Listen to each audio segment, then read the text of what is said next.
Right, so to recap, we've seen the challenges and the immediate problems that Confucius faced, and we know something of his solution, what needs to be accomplished. He thinks that we need to restore harmony between earth and heaven by way of both top-down external leadership and bottom-up reciprocity, bottom-up heartfelt response.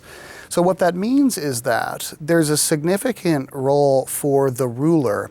He says the ruler has to rule. In other words, the ruler has to inspire the people by his own righteous conduct and inspire righteousness and virtue within them as well. So again, how is this going to be accomplished specifically? Well, remember, Confucius says, let's go back to the last great dynasty and re-implement with exactitude and with care the patterns of behavior, the mores, the overall culture that typified that period in time. So you can think of Confucius as saying, look, it's not going to be external laws so much as it's going to be tradition and ritual that are the conduits for this political and moral revolution or realignment between heaven and of earth. So there's some similarity here to Aristotle. Remember, Aristotle argued that you can't think of cultivating virtue as being a matter of memorizing rules and trying to access and implement them as the occasion calls for. Rather, you need to identify a moral exemplar, someone whose own activity and nature and practical reasoning you can imitate, through whom you can learn, and by those means you'll habituate yourself to having the kinds of feelings, dispositions, and second-natured actions that characterize the virtuous person. Confucius thinks something very similar. That is why the Analects is so full of stories of people who express right-hearted benevolence in their actions. These people are put on display so that we can view their activities, learn to imitate them, and learn to become as they are. Still, we can say something a little bit more specific.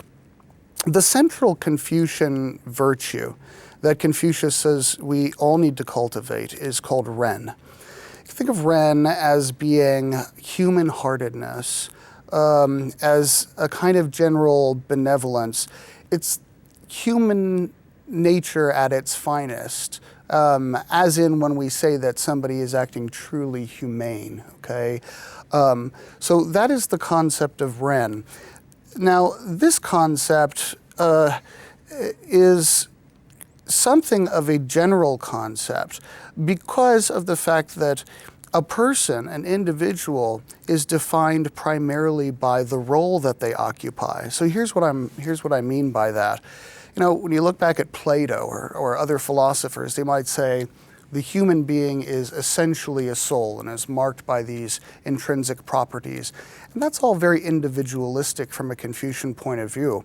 From a Confucian point of view, the person, the individual, is defined relationally. They're defined in terms of the role or the position that they occupy.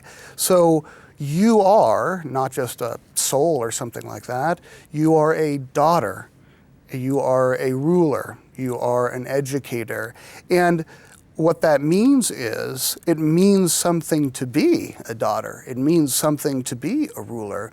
And you need to learn to live up to what the name implies.